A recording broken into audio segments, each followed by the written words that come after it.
Hola, bon dia. Ho apuntàvem ahir, el Col·legi d'Advocats de Tarragona té dubtes seriosos sobre la legalitat que els vigilants de pàrquings i els inspectors d'autobusos puguin imposar multes als conductors incívics. Avui, el degà ens explica el perquè. Segons ell, la campanya de l'Ajuntament Posa't al seu lloc no garanteix els drets del presumpte infractor.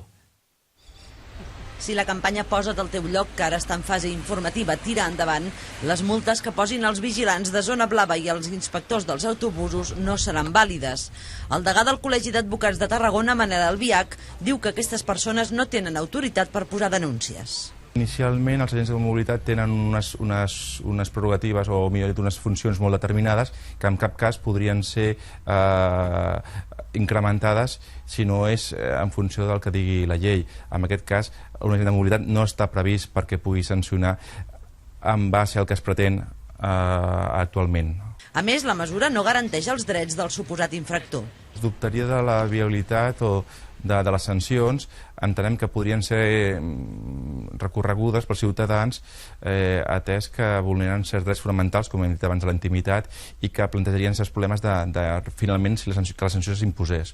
Aquesta campanya de l'Ajuntament de Tarragona s'ha pensat per eliminar les conductes incíviques de conductors que aparquen a les parades d'autobús, als passos de vianants o en doble filera.